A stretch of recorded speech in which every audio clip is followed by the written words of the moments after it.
Bonjour à tous. Aujourd'hui, nous allons nous intéresser à Vendredi ou la vie sauvage. Il s'agit d'un roman de Michel Tournier paru en 1971.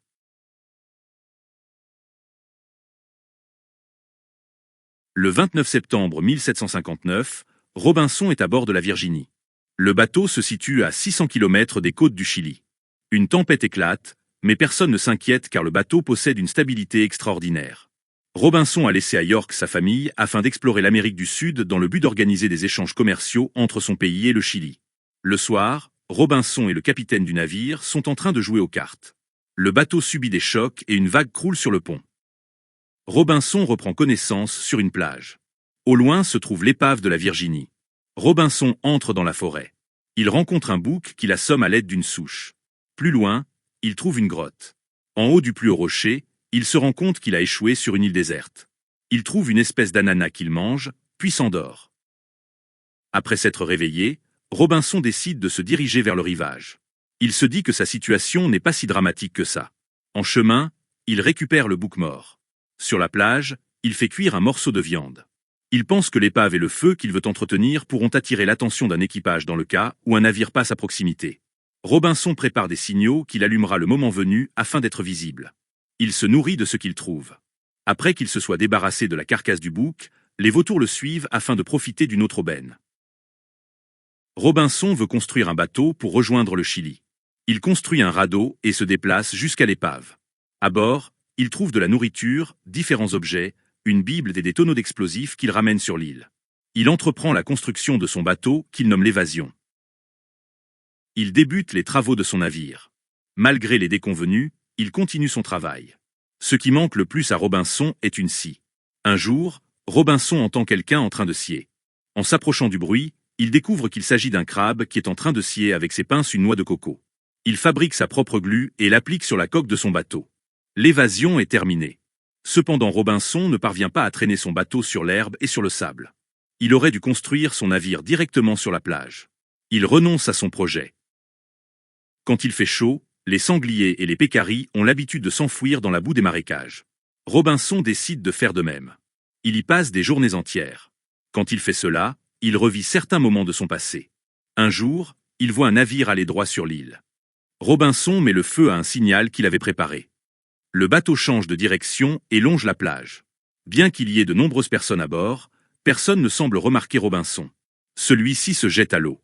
Robinson remarque une jeune fille qui lui rappelle quelqu'un, mais il ne sait pas qui. Le bateau s'éloigne de l'île. Robinson se réchauffe auprès du feu qu'il a allumé. À l'aube, il remarque que la jeune fille était sa sœur qui est décédée depuis quelques années. Sa vision du bateau n'était qu'une hallucination. Il décide de mettre fin à ces bains de souille qui sont en train de le faire devenir fou. Robinson range les objets qu'il a récupérés sur la Virginie dans une grotte. Il récupère les livres dont les pages ont été blanchies par l'eau dans le but d'en faire son journal. Grâce au liquide rejeté par le poisson hérisson, il parvient à avoir de l'encre. Il décide d'écrire tous les jours les faits principaux. Il dessine la carte de l'île qu'il nomme Speranza. Robinson élève des chèvres dont il prend le lait. Il laboure de la terre et y plante des graines. Il a conscience que l'île reste sauvage, comme lorsqu'il a aperçu une chauve-souris vampire en train d'aspirer le sang d'un chevreau ou qu'il a surpris une pieuvre en train de lancer des jets d'eau. Un jour qu'il est découragé, il reprend ses bains de souille. Il oublie le temps et les ennuis et il replonge dans son passé. Il se rend compte du danger de ses bains et de la nécessité de toujours travailler. Robinson parvient à faire pousser de l'orge et du blé. Au lieu d'en faire du pain, il préfère garder les graines pour ensemencer ses terres plus tard. Robinson retrouve le chien de la Virginie nommé Ten.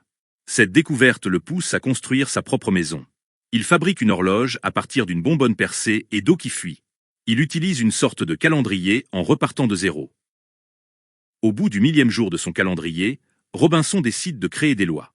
Il se nomme lui-même gouverneur de l'île. Il doit penser à haute voix. Le vendredi est jeûné tandis que le dimanche est chômé. Le dimanche matin est dédié à la prière. Il ne s'autorise à fumer la pipe que le dimanche après-midi. Robinson voit de la fumée au loin. En s'approchant, il s'aperçoit qu'il y a 3 pirogues sur le sable et que des membres du peuple Tarocan sont présents. Une cérémonie se déroule lors de laquelle une sorcière doit déterminer quel Indien est responsable d'un malheur qui a frappé la tribu. Un Indien est désigné. Il a la tête et les membres coupés. Son corps est ensuite mis au feu. Peu de temps après, les pirogues partent de l'île. Dans les mois qui suivent, Robinson érige une forteresse autour de sa maison. Il place des pièges près du fossé. Chaque soir, avant le couvre-feu, Robinson se barricade. Une nouvelle récolte de graines a lieu. Les céréales attirent les rats qui se multiplient. Robinson assiste à une bagarre entre deux rats. L'un est noir et provient du navire, tandis que l'autre est gris, provient de l'île et habite dans la prairie. Ils sèment des graines de la grotte jusqu'à la prairie. Les rats noirs sont sortis de la grotte et ont suivi les graines. Les rats gris les ont massacrés. Quand Robinson se regarde de nouveau dans un miroir, il constate qu'il ne parvient plus à sourire. Quand il regarde Ten, il remarque que le chien lui sourit. Robinson essaie de lui sourire à son tour. Robinson s'organise un emploi du temps. Il s'est lancé dans l'élevage de lièvres et il cultive des plantes afin de les nourrir. Il fait également vivre dans un vivier des truites et des carpes. Il se fixe lui-même des obligations afin de ne pas retomber dans l'oisiveté et dans la souille. Robinson a rangé des affaires dans la grotte, mais il ne l'a jamais visitée jusqu'au bout. Un jour, il décide de s'y aventurer. Il emporte avec lui des vivres. Plusieurs jours se passent. Robinson finit par perdre la notion du temps. Il trouve une cheminée verticale et s'y engouffre. Il s'arrête à une niche et s'endort. Quand il se réveille, il revit les moments où la maison familiale a pris feu et où sa mère préparait une pâte pour la fête des rois. Il faut que Robinson sorte de cet endroit. Il quitte la grotte et rejoint sa maison. Il est nu et faible. Robinson construit une rizière et sème son riz. Il se demande pourquoi il s'impose tout ça alors qu'il est seul. Il descend une nouvelle fois au fond de la grotte dans le but d'y retrouver la paix de son enfance et manque d'y rester. Pour éviter que cela se reproduise, Robinson écrit les préceptes moraux de Benjamin Franklin un peu partout sur l'île. Quand il voit de nouveau de la fumée au loin, il pense qu'il n'aurait pas dû semer ces préceptes dans l'île car ils vont désigner sa présence. Il s'enferme avec Ten dans sa maison. Il décide tout de même de sortir pour savoir ce qu'il se passe. Un homme a déjà été tué à coups de machette. Le sorcier désigne une seconde victime, mais celle-ci s'enfuit dans la forêt en direction de Robinson et est poursuivie par deux Indiens. Robinson tire avec son fusil et touche un des deux poursuivants. Le poursuivant restant s'enfuit et rejoint son groupe. Le rescapé remercie Robinson en se soumettant à lui. Robinson a ramené l'Indien dans sa forteresse. Le lendemain, Robinson gagne le rivage dans le but de savoir s'il reste des Indiens. Il ne trouve personne. Robinson se met à rire pour la première fois depuis le naufrage. Il pense que l'Indien pourra l'aider à transporter l'évasion jusqu'à l'eau. Lorsque Ten saute dans le bateau, le pont s'effondre. Le bateau a été mangé par les termites. Robinson décide d'appeler l'Indien Vendredi. Au bout de quelques mois, Vendredi maîtrise assez l'anglais pour obéir aux ordres de son maître et il sait faire les différentes tâches qui l'attendent sur l'île. Il est devenu le serviteur de Robinson. Ce dernier est content car il a une personne à faire travailler et à qui enseigner. Robinson se sert des pièces de la Virginie pour payer Vendredi qui à son tour peut acheter certaines choses. Pour aider Robinson à se débarrasser des détritus, Vendredi a l'idée de les mettre au milieu d'une fourmilière. Vendredi apprend à Robinson à se servir de bolas qui sont constitués de 3 pierres attachées ensemble et qui servent à immobiliser les animaux. L'Indien construit une pirogue pour Robinson. Une fois le travail fini, Vendredi et Robinson font le tour de l'île en pirogue. Les habitants de l'île paraissent avoir tout, or ils s'ennuient. Vendredi ne comprend pas pourquoi Robinson a construit et tient à son organisation. À l'inverse, Robinson n'est pas capable de comprendre le comportement de Vendredi lorsque celui-ci ne travaille pas. Par exemple, lorsque Vendredi a apprivoisé 2 rats, Robinson a laissé les 2 animaux sur une planche en pleine mer. Un autre jour, Robinson a surpris Vendredi en train de détacher la carapace d'une tortue. Une autre fois, Robinson a vu Vendredi mâcher des boyaux remplis d'asticots afin de donner à manger à un vautour abandonné de ses parents. Une nuit, Robinson se réveille alors que ses 2 compagnons sont en train de dormir. Robinson se dirige vers la grotte. Lorsque Vendredi se réveille, il se rend compte que Robinson n'est plus là. Il décide de ne pas travailler. Il transporte un coffre rempli de vêtements et de bijoux jusqu'à un endroit où il y a des cactus et des cactés. Il entreprend d'habiller les cactus. Ensuite il court sur la plage et lance des galets et des branches que Ten rapporte. Puis il lance une pierre dans une rizière. Ten va chercher la pierre, mais il manque de se noyer. Pour sauver le chien, Vendredi vide l'eau de la rizière, ce qui fait que la récolte est perdue. Robinson sort de la grotte. Ten l'emmène voir les cactus et la rizière. Il répare les dégâts. Le lendemain, il décide de partir à la recherche de Vendredi. Il arrive à une clairière où Vendredi a fabriqué un lit suspendu, une poupée assise sur un fauteuil et divers objets qui font dire à Robinson que Vendredi est capable de s'amuser sans lui. Quand Robinson retrouve Vendredi, celui-ci porte un casque de feuilles et de fleurs et a le corps coloré en vert grâce à une plante. Vendredi a trouvé la cachette à tabac et à pipe de Robinson. Il fume en cachette dans la grotte. Un jour que Vendredi fume au fond de la grotte, il entend Robinson et Ten l'appeler. Vendredi jette la pipe vers les tonneaux de poudre. Il y a une terrible explosion. Robinson reprend conscience avec Vendredi à ses côtés. La maison brûle et les autres bâtiments ont été soufflés par l'explosion. Une seconde explosion effraie les chèvres qui défoncent la clôture de leur enclos et retournent à l'état sauvage. La grotte est bouchée. Robinson ramasse les objets que la grotte a expulsés, mais qui sont maintenant cassés. Vendredi et Robinson trouvent la longue vue intacte et le corps de Ten qui a dû mourir de peur. Ils vont se laver puis se coucher au pied du grand cèdre. Robinson n'en veut pas à Vendredi. Après tout, Robinson en avait eu assez de l'organisation qu'il s'était imposée. Robinson et Vendredi entendent un craquement. Le cèdre s'effondre miné par l'explosion. Vendredi fait de longues siestes dans le hamac d'où il tue des oiseaux grâce à sa sarbacane dans le but de les faire rôtir. Robinson se coupe la barbe et laisse pousser ses cheveux. Il s'expose dorénavant au soleil. Il s'amuse à divers jeux avec Vendredi. Ce dernier apprend à Robinson comment vivre sur une île déserte. Vendredi fabrique des arcs et des flèches. Robinson comprend qu'il cherche à faire voler ses flèches le plus haut possible. Alors que Robinson cuisinait avant l'explosion comme il le faisait à York, Vendredi lui apprend les recettes des Araucans. Vendredi fait cuire les oiseaux en les enfermant dans une couche d'argile qu'il place sur un feu. Il fait cuire les œufs à la broche. Il arrive à Vendredi de mélanger la viande et le poisson comme quand il farcit un pécari d'huître ou de moule. Il peut aussi mélanger le sucré avec le salé en entourant un poisson d'ananas ou en farcissant un lapin de prune. Il montre à Robinson comment obtenir du sucre à partir d'un palmier. Robinson et Vendredi se disputent après que Vendredi ait servi à Robinson dans une coquille du serpent garni de sauterelles. Quelques heures plus tard, Vendredi revient avec un mannequin qui représente Robinson. Il brise la coquille sur ce qui représente la tête de Robinson. Un autre jour, Robinson s'aperçoit que Vendredi mange des vers vivants. Il fabrique un mannequin qui ressemble à Vendredi qu'il fouette. Un après-midi, Vendredi se présente à Robinson déguisé en Robinson. Robinson se déguise en Vendredi. Ils jouent chacun le rôle de l'autre personnage. Ils jouent souvent à ce jeu qui fait du bien à tous les deux. Vendredi a trouvé un tonneau que Robinson avait enterré avant l'explosion. Il lance la poudre dans le feu, ce qui fait apparaître des flammes vertes. Un autre jour, ils mélangent la poudre à de la résine de pin qu'ils appliquent sur un arbre mort avant d'y mettre le feu. Avant l'explosion, Robinson apprenait l'anglais à Vendredi. Il lui montrait des choses qu'il nommait et Vendredi devait répéter après lui.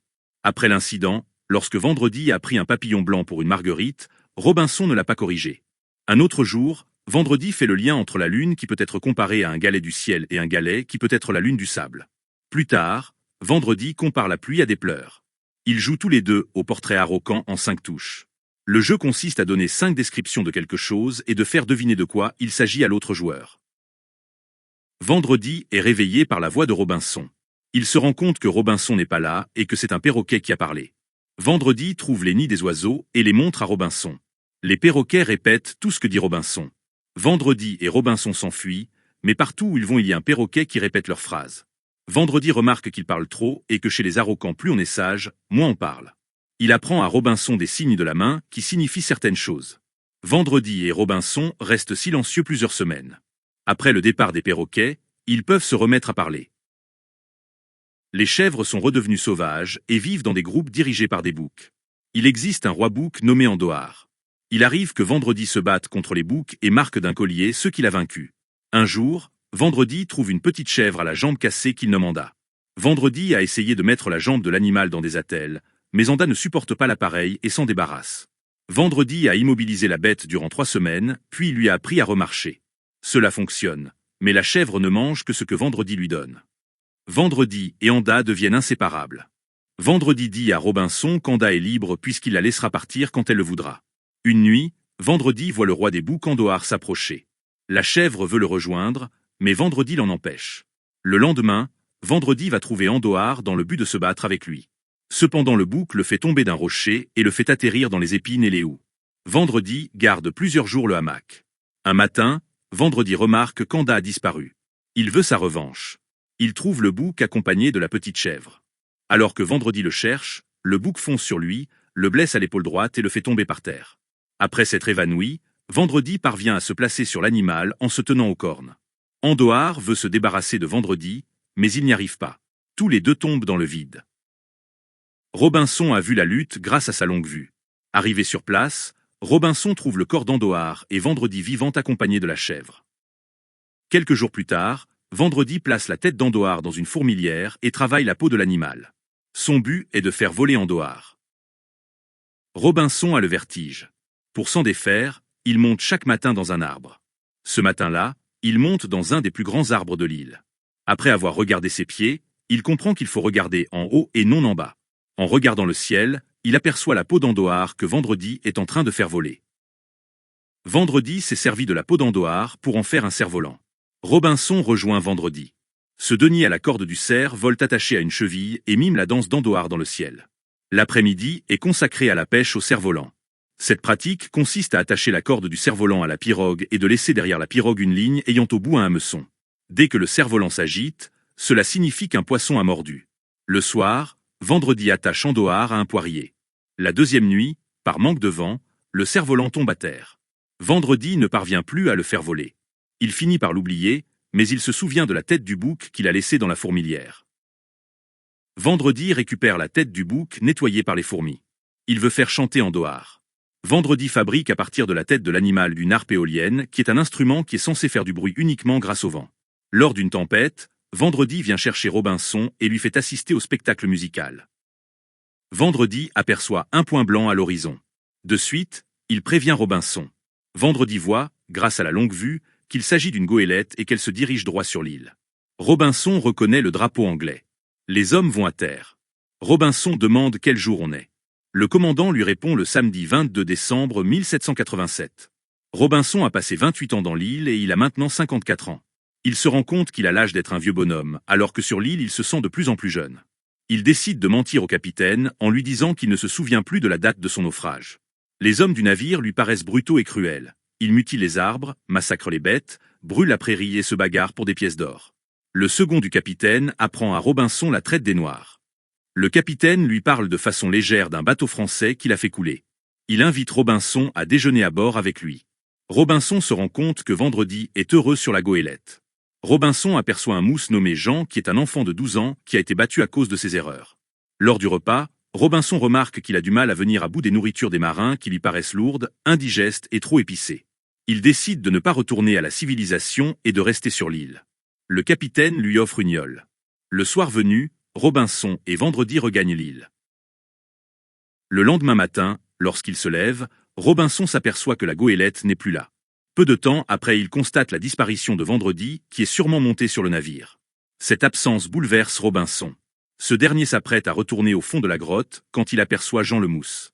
Il dit s'être enfui du bateau, où il était malheureux, et avoir croisé Vendredi qui voulait rester sur le navire. Robinson est heureux de ne pas être seul sur l'île. Il décide d'appeler son nouveau compagnon Dimanche. Durant la première moitié du roman, Robinson apprend à Vendredi comment vivre selon le mode de vie anglais. Il enseigne à Vendredi l'anglais, non pas pour que celui-ci puisse s'exprimer ou qu'il puisse correspondre. Il lui apprend l'anglais afin que Vendredi puisse comprendre ses ordres. Alors que Robinson est sur une île déserte avec un seul autre être humain, il met en place une relation de dominant-dominé avec Vendredi. Robinson, dès la première rencontre avec Vendredi, se place déjà au-dessus de son compagnon. C'est Robinson qui a tiré sur les Indiens afin qu'ils laissent Vendredi tranquille et qu'ils ne le tuent pas. Robinson est de suite vu comme un sauveur. Vendredi n'est que le sauvé. Il prend un statut d'inférieur en montrant un signe d'infériorité en plaçant sa nuque sous le pied de Robinson. De cet ordre, l'avenir en gardera le pli. La relation Robinson-Vendredi sort de l'esclavage uniquement parce que Robinson paie Vendredi. Robinson, pour éviter la paresse et les bains de souille, passe son temps à travailler. Il organise un emploi du temps draconien. Ceci est vrai lorsqu'il est seul sur l'île. Ceci est encore vrai lorsque Vendredi la rejoint. Son besoin de tout maîtriser le pousse à inscrire des lois dans un livre et à s'y plier. Sa vie antérieure le conduit aussi à savoir le temps où il se trouve. C'est pour cela qu'il se fabrique une horloge et un calendrier qui commence le jour même de sa conception.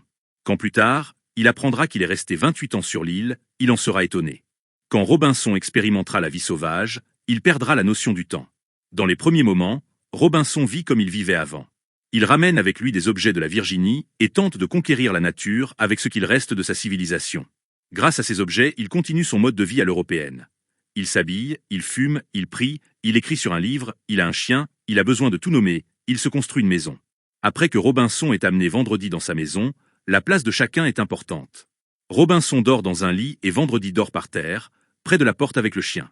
La domination existe même dans le sommeil. Robinson est un maître dur envers Vendredi.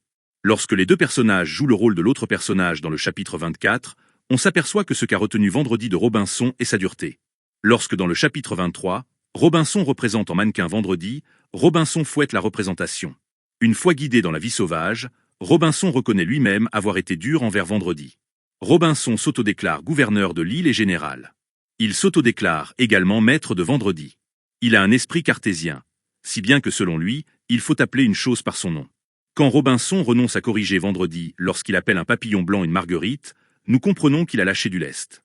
Dans la première partie, Robinson n'est pas apte à la vie sauvage. Il encadre tout.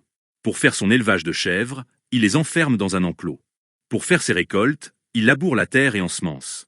Après sa première mousson, il fait preuve d'avarice puisqu'au lieu de profiter de ses graines et d'en faire du pain, il préfère garder les graines intactes pour les replanter.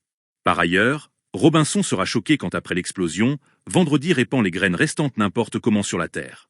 Robinson se met dos à la nature. En effet, peu après son arrivée sur l'île, il tue un bouc en l'assommant. Ce produit n'est pas le fruit de sa chasse.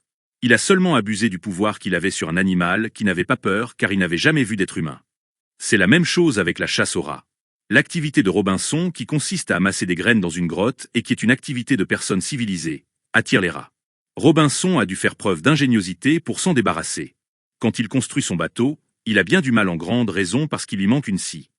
Pourtant plus tard, Vendredi parviendra à fabriquer une pirogue alors qu'il n'avait pas plus d'outils que Robinson et qu'il en avait même moins après l'explosion de la grotte.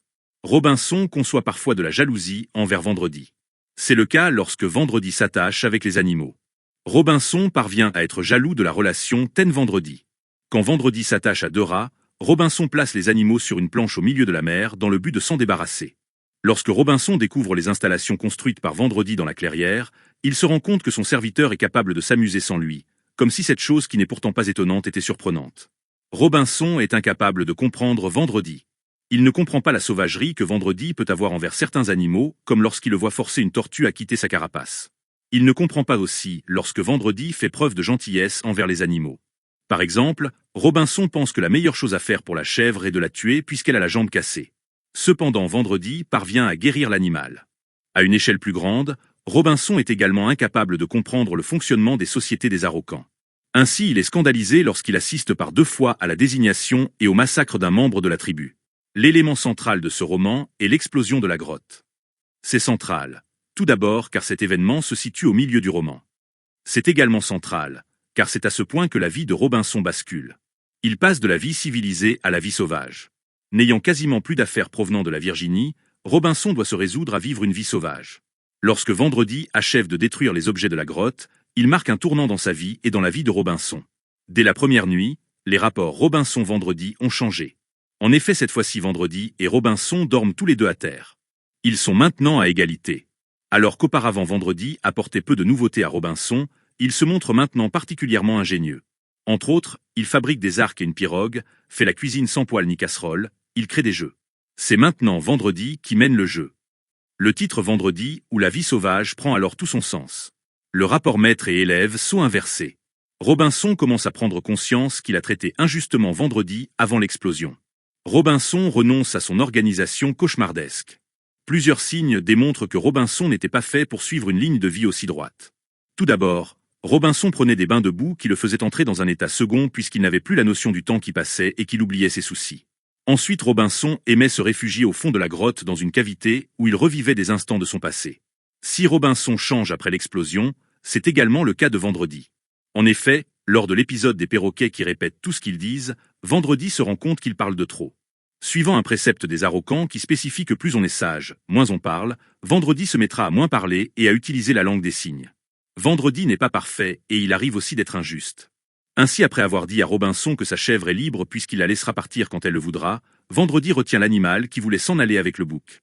Plus tard, ne concevant pas que sa chèvre ait rejoint le bouc, Vendredi se battra avec le bouc dans le but de ramener la chèvre à ses côtés. Si l'explosion de la grotte a été un point de bascule pour Robinson, l'apparition de la goélette est également un autre point de bascule. Robinson renoue, pour un moment, avec des concepts qui avaient été les siens. En apprenant la date, Robinson se rend compte du temps réel qu'il a passé sur l'île, qui ne correspond pas au temps qu'il a eu l'impression de vivre sur l'île. Robinson apprend aussi son âge. Encore une fois, son âge ne correspond pas à ce qu'il ressent puisqu'il devrait être un vieux bonhomme, alors que sur l'île il se sent jeune. Robinson se rend compte que les hommes du navire qui ne sont pas spécialement méchants, mais qui représentent les hommes civilisés sont brutaux et cruels. Il est choqué de la manière dont ces hommes traitent la faune et la flore de son île. Robinson a dû être autrefois comme eux. Cependant la vie sauvage l'a conduit, sans qu'il s'en rende compte, à un autre mode de pensée et d'action. Puisque sur l'île son alimentation a changé, il ne supporte plus les repas tels qu'ils sont servis sur le navire. Robinson décide de rester sur son île, préférant rester à l'état sauvage plutôt que de retourner à un mode de vie civilisé. Quand il remarque que Vendredi n'est plus à ses côtés, mais est parti sur le bateau où un sombre destin l'attend, Robinson se rend compte du vide causé par la perte de cette personne.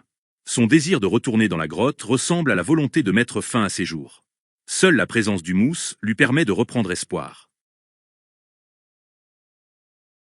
Après plusieurs heures de marche laborieuse, Robinson arriva au pied d'un massif de rochers entassés en désordre. Il découvrit l'entrée d'une grotte, ombragée par un cèdre géant. Mais il n'y fit que quelques pas, parce qu'elle était trop profonde pour pouvoir être explorée ce jour-là. Il préféra escalader les rochers, afin d'embrasser une vaste étendue du regard. C'est ainsi, debout sur le sommet du plus haut rocher, qu'il constata que la mer cernait de tous côtés la terre où il se trouvait et qu'aucune trace d'habitation n'était visible. Il était donc sur une île déserte. Il s'expliqua ainsi l'immobilité du bouc qu'il avait assommé. Les animaux sauvages qui n'ont jamais vu l'homme ne fuient pas à son approche. Au contraire, ils l'observent avec curiosité.